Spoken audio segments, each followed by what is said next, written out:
2 or 3 even years at the SOCAP Impact Investing Conference in San Francisco. And I remember we met near a food truck. We were munching on, some greasy snacks, which is always fun, and started chatting about impact. Obviously, everybody's there talking about impact, but also money. So I was really excited when I found out what Christine does and how she works with social entrepreneurs and impact businesses. And so all these years later, I'm really excited to welcome you onto the show, Christine, and to share some of your knowledge and insight with all of our wonderful change makers that we have here today. So thanks for being on the show. Oh, thanks for inviting me. I'm happy to be here and really happy to meet everybody.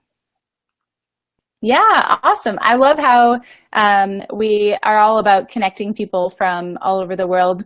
But it's definitely a treat to be able to chat with someone who I have met in person. Is kind of a rare thing, actually. So I'm glad we're keeping the connection going after all this time. And it was very appropriate that we met over food, since that's one of my big interests in life and happens to be something I do a lot of work around. So that was a really fun evening. I was happy to meet you, and it was good food. Yeah, definitely. So actually, that's a great segue into the work that you do. So I'll just introduce briefly, you're the founder of CFO on Speed Dial. CFO, obviously, touching on the financial realm and covering all kinds of money management services and teaching, I think, too, right? Through CFO on Speed Dial? Yes, yeah. Awesome. So can you tell us a little bit more about that? And you mentioned food, and I know you have a bit of a focus on kind of sustainable food businesses. So would love to hear a little bit more about that. Sure. So through CFO on Speed Dial, I work with a broad range of social entrepreneurs. I help people to manage their companies so that they can be profitable or have enough reserves to keep the organization financially stable and to grow. My whole premise is that if you don't have a stable financial base, then you can't get very far in terms of really delivering the social impacts that you want. So that's what I focus on.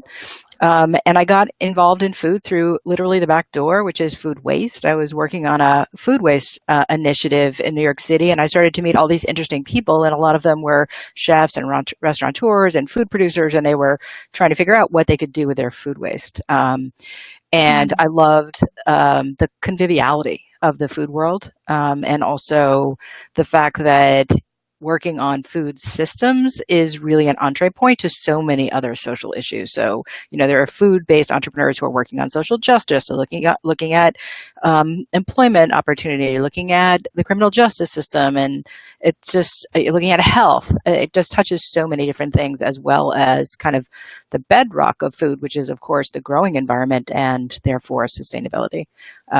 So it's one of my personal passions. I like to grow, cook, and eat food, but it's also something that I feel like from a social impact perspective has lots of different directions to go in.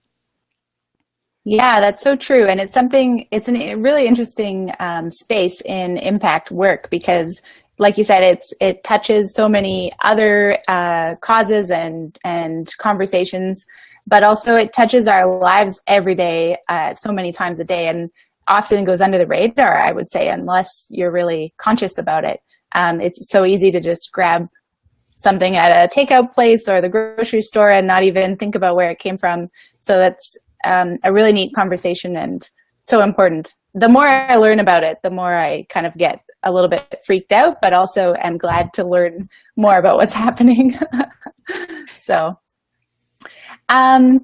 now, I would love to just ask you a few questions to get to know you. We did get a few questions from the community that we'll dig into a bit later in our chat because they're a little bit more beefy in terms of, speaking of food, in terms of getting into money management specifics, or not really specifics, but philosophy for social entrepreneurs. Because as you, I'm sure, encounter all the time in your work, and what I see with social entrepreneurs is it's really hard to marry sometimes this money management, these good practices with that desire to create an impact. And of course we need both, but we don't often talk about the money side, which is why I'm so excited to have you here.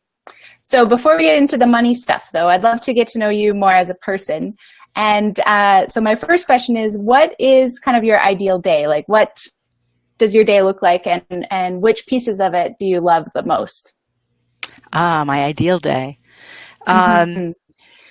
so my ideal day, I live in Brooklyn, in New York City, and I'm a mom. I've got two kids, although one of them is already off at college. So the start of my day is usually drinking coffee, reading headlines, and getting lunch ready to go, because it's, my kind of mom identity comes to the forefront at 6:30 in the morning when I make lunch for my daughter, even though she could probably do it herself.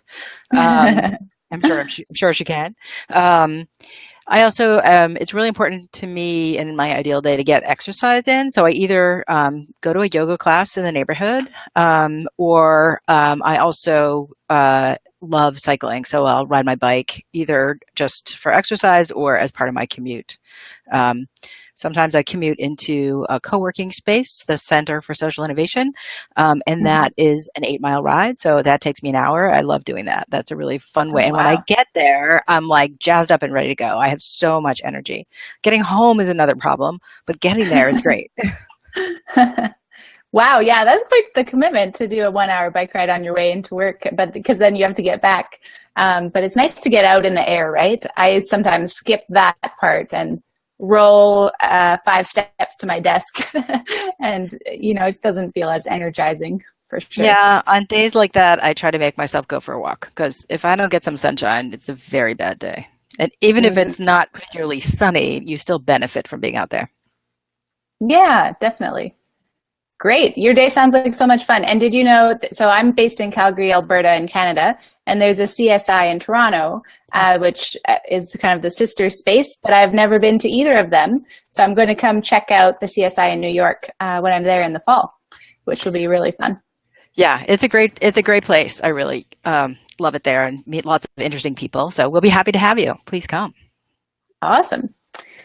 So let's see. Let's dive into kind of the money side of things. I'm sure you run into entrepreneurs who are struggling with this tension between making good money decisions, and sometimes it's in conflict with maybe the impact side of things as well. So what have you seen in terms of that tension, or how do you advise people to manage that piece of money versus impact?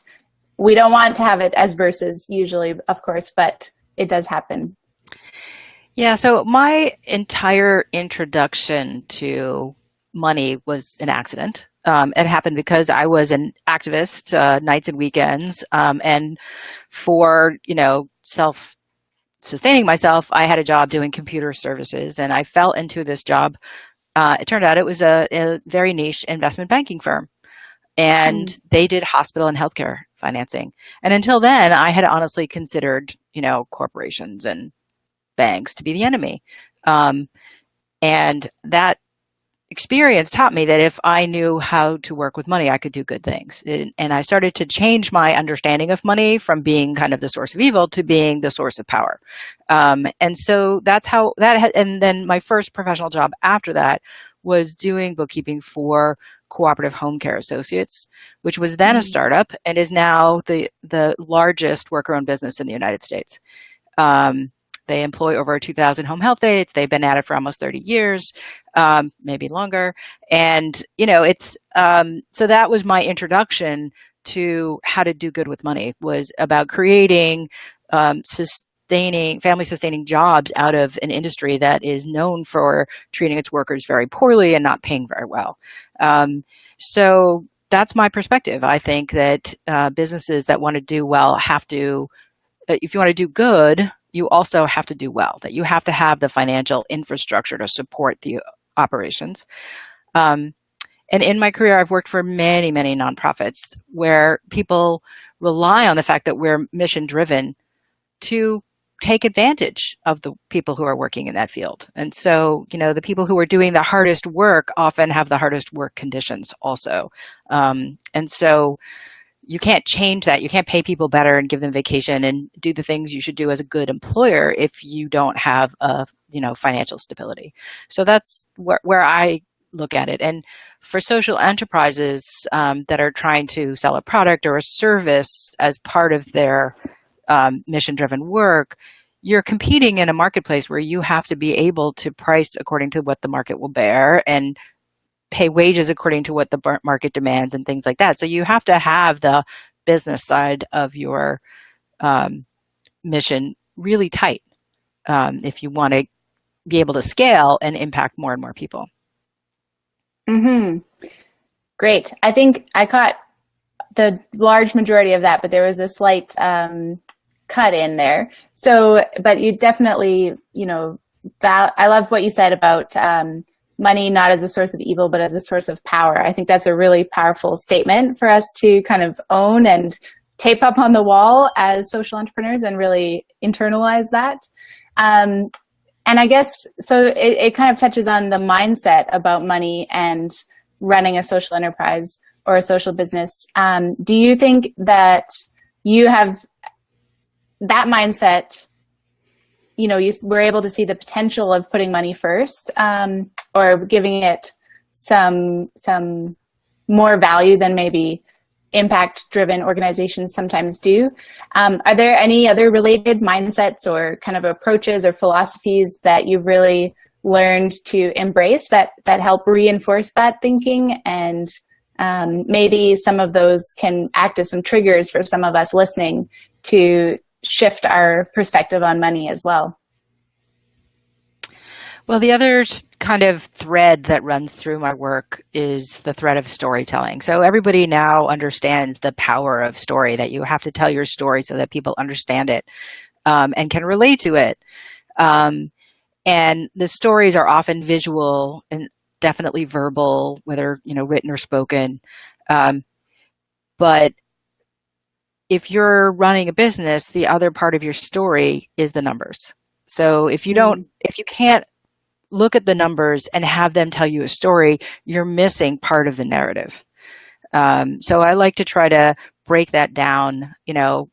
I understand the financial language, but I don't always use it because it feels to me like that is a way of distancing people from understanding what they need to know in order to make decisions about running their companies or their nonprofits. Breaking down the language, making the numbers into either a graph or an image or, a paragraph that tells the story of what's happening in that company so that it becomes more accessible and approachable to people. That's kind of why the on speed dial part of my business name is that is supposed to signify, accessibility. You can reach me, you can talk to me, I'm a person. Right. And it's not like that your numbers have to, be so intimidating, because a lot of people who don't grow up thinking that they're good in math or thinking about finance all the time, feel intimidated by this process. And there's no reason to. It's actually really simple math. It's, adding, subtracting, and dividing. And, and it's really, important as part of your story. Yeah, I love that. That's a total reframe that I think might be really helpful for people listening. And it's interesting because I have a bit of a financial background as well. I worked at a bank, and I love spreadsheets and balance sheets, and I feel comfortable reading financial statements. But I can see how it would be very intimidating if you're not used to it, or if you haven't chatted about it with somebody. But that idea of taking that story and translating it into words or a conversation or a paragraph makes it a lot easier because, it's the building blocks are all there. It's just communicating them. So right. I love that. Do you work with people who really have trouble learning to love the financial side of their business? Absolutely. All the time. Yeah. They're my best. What's your advice? What's your advice to them? They need you, but they need me. They need a translator. I have clients who, especially in the food world, where they're really driven by the food. They're very creative. They want to be in the kitchen. They want to be serving people. They don't want to talk about numbers, but they want a business that succeeds, and they want to be able to pay their workers. So yeah, I think, what I try to do is start with the basics, and kind of just keep moving up the ladder. You keep learning new things, keep pushing the envelope in terms of your understanding, and making sure that the tools that they need are, always presented, so that they're just, you don't. So there's two kinds of people, right? In terms of how you approach learning, there's the DIY people, and then there's the other people who want you to do it for them. And I can work with both kinds of people. I can take somebody who wants to do it themselves, and I can teach you what I do and how to do it. And I like to do that in groups, because then people share with each other, and that's really cool also. And I also work with clients who just want, to make sure that their money is being managed well, that they know what's happening in their company, and they don't have to worry about it, right? So they want the peace of mind, and they want, something that's crisp and clear and understandable. So those are the two approaches that I use. Mm-hmm. Yeah. So I set you up with like your thing, or I teach you how to set it up. Yeah, definitely. And I think everybody needs to have one or the other, as you're trying to lead a business that's going to have that big impact. You can't ignore both, right? Like, I don't want to DIY it, and I also don't want to talk to anyone about it or even look at my spreadsheets. Right. You need to do at least one step, one or the other. So it's good to have those options. Yeah, and if you do want to DIY it, make sure that somebody is looking over your stuff once in a while. Don't assume that just because you read the instruction manual, you actually know what's going on. Yeah, very good point. Very good point. Because it's one of those potentially dangerous pieces or bodies of knowledge, like going to a mechanic. If you know nothing about how the car works, you could really miss some pieces that you didn't know were important potentially. And you need that trusted advisor or somebody with that bigger context to kind of point, oh, did you look over here? Maybe you didn't even look over there, but there's some important things happening over there. So yeah, the context goes a long way, right? Right. Definitely. And also just, as you get started, things are simple and straightforward, and then they get more complicated, and you're still using the simple systems. And then it's hard to track. Also, one of the primary kind of drivers in financial control is to have different people looking at the numbers at different times, and therefore making sure that everything is being handled appropriately. And just knowing that it's not a question of judgment or, oh, did somebody do something wrong? It's really a question of alleviating your risk, because not knowing and finding out 6 months too late that you've been hemorrhaging cash is the worst possible thing that could happen. If you could find it earlier, you're going to be much happier. Yeah, 100%. Those checks and balances just fills in all the leaky holes potentially, or hopefully, right? Yeah. At least you find them faster. Yeah, right. So another question that I wanted to ask is about investment, which obviously is a term that has these financial connotations, but also, investing in yourself as a leader or as a business owner, so that you can be the best service to the people that you work with, or financially investing in something that really has put you ahead in your career. What would you say has been your best investment, however you want to define the word investment so far? Yeah, so I had a pretty classic mompreneur experience, which is to say that I started consulting without a business plan. I had left my job and intentionally kind of stayed home for a year, and then when my kids were very young, I wanted to do work and I wanted to bring some money in, but mostly I wanted to be home at 3:00 to pick up my kids after school. So I didn't have a robust business plan, and I didn't have projections. I didn't have any idea of who my customers were, what I was doing.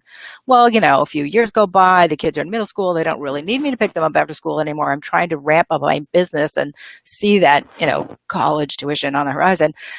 It's time to be really serious about this as a business. And what I finally did was invest in sales training. And I joined a program hosted by a fabulous woman here in New York, although it was a program that we did all virtually.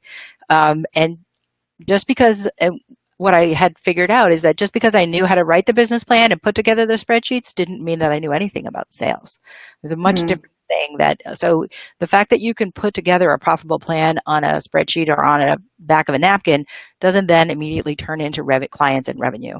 And learning how to describe what you do in a way that makes people understand that it's for them and not for somebody else, or if or to rule out that's not the right service for me, is mhm, really an important skill that I didn't get from the earlier part of my career when I was, more operating as an employee than as a business owner. Um, so, that was without that, I wouldn't be here today. mm, Because I didn't know how to do that part myself. There's lots of stuff. I am constantly consuming books and podcasts and trying to see what other entrepreneurs are doing that I can learn from, that I can adapt, that would either help me in my business or help me working with my clients. I'm kind of fixated on that a little bit too much, perhaps. That's my distraction. mhm. Yeah, uh, a lifelong learner. I think most of us in this space are that, yeah, for yeah. better or for worse. But I would like to think it outweighs the cons, but yeah. it definitely does. I'm constantly curious, and that's a good thing. Um, but I think, finding, what is the thing that is your weak point today, this quarter, this year, and really finding the resources you need to address it is, that's part of my practice, what I try to do, and I recommend that. Hmm. Totally. And so related to that, with the people that you work with, what is the most common mistake that you see social entrepreneurs making when it comes to managing their money? So you've given a lot of great tips already, but anything that we haven't covered? Well, I think this is true of a lot of entrepreneurs, not just in the social entrepreneur space, but, we're optimists. We Mm, think that things are going to go well. totally. And so we really believe that those numbers that we put on the spreadsheet are going to turn out to be true. And so that optimism can be a blind spot. It's great because it helps you to kind of really go for it, which is how Hmm. we're going to change the world. I'm a believer totally in having big aspirations and making them plain in front of you. But on the other hand, once you make a plan, whether that's a project plan or a budget or anything else, you have to also go back and poke holes in it and figure out what could go wrong. What are the key risks that I should be paying attention to and managing, and making a plan for what you're going to do. Like what's your worst case what if scenario, so that Hmm. you're ready when something bad happens. You're not like scrambling in panic mode. You already know what you're going to do. Hmm. And that's kind of related to making sure you're not just setting a plan and forgetting it and like going through the motions, but that you're always checking in on the numbers, and is it lining up the way I thought, and do I need to adjust as I go, right? In terms of Yeah. mitigating the risk as it progresses, because you're always learning more and things are changing. Right. Right. Great. So we did have one question, and so we've covered kind of bits and pieces of this, I would say, but one question from the group is really about this question of why is it so much harder? Okay, mindset might be a piece of it. Being intimidated by the numbers might be a piece of it, or just not putting enough emphasis on the money side. But why do you think social entrepreneurs do have more trouble generating a sustainable, like a profitable, healthy financial business? Because I think a lot of them are struggling, and it could be obviously due to so many reasons. But as it relates to what you've seen, what do you think really sets social entrepreneurs apart from other entrepreneurs who seem to maybe do a better job of putting that money side first? It's a loaded question. Yeah. And, I think the example that I saw on Facebook had to do with, the buy one, give one kind of model. Yeah. Um, um, so I think it probably goes back in some ways to mindset, but I think that we're not, or social entrepreneurs tend to not be as tough on pricing and costs. Mm. So, when I build a financial model for a company, I push really hard on like, what's that gross profit going to be? If you take whatever it is you're selling and you subtract the direct cost of that, what do you have left over to cover salaries and rent and cell phones and operations or whatever else you need to cover? Um, Hmm. that number is a huge predictor of how successful you're going to be, and also will tell you how big you need to grow your company to be financially stable. So, if you sell something for $1 and you have a buy one, give one, you've already doubled your costs right there, Yeah. before you've experienced any kind of profit, before you've paid for a single phone call, or a flyer. So, that's a heavy burden for most businesses. And so if you're going to do something like that, you have to really understand what are the economic consequences of that on the business operations. It's not that easy to Right. carry out. I definitely recommend that when you launch a social enterprise, you have a clear value proposition. You say what it is you're standing for in terms of your social impact, as well as your product or service. Um, but then you also have to be pretty hard nosed about the pricing. If you're offering something and your intention is to create access, so you are intentionally pricing something low because you want lots of people to be able to buy it, well, how is that then going to affect the people you can employ, Mm-hmm. right? So to look What? at it really holistically, Yeah, not just the one piece of it. Yeah. right, right. Um, if it's a nonprofit, is there a way to subsidize those things? That's very successful in some ways. Uh, you know, Back in my early days, cooperative home care, um, the way that it was able to grow was by getting grant money and support for the training program, which was a fabulous training program. And that was how they could bring in so many women and have them be successful in work, because the training program was 4 or 5 weeks long. And if somebody couldn't make it through the training program because they couldn't show up to work on time, you knew that before you hired them, right? And that was all grant supported. So the Mm-hmm. business could then operate without a lot of turnover, because they had already um, filtered through people who wouldn't be able to handle the job. So those are Mm-hmm. some examples of like thinking about like how can you either use subsidy or structure your pricing. If what you really want to do is one of the models that I'm familiar with and have worked with is Thinx, right, which is online e-retailer of women's period underwear. And they Mm-hmm. started very early on saying out of each sale, they would like donate $1 to AfriPads, and they would provide menstrual pads in Africa. Great idea. Um, but it wasn't like they were going to give one for each pair of underwear. It was like $1 out of each pair of underwear. And so now that they're at an immense scale, that has turned into a lot of money, and they've spawned a whole foundation. But early on, they're going for a high price sale and using a small piece of it for charity. Um, Mm-hmm. and then they use their brand as an advocacy platform around feminism and feminist causes, which is great. Um, Mm-hmm. that's not the only thing they're doing, but the ratio has to be balanced. Like, how much is for charity, how much is for the operation, how much are you going to keep to build the business and make it Grow. stable?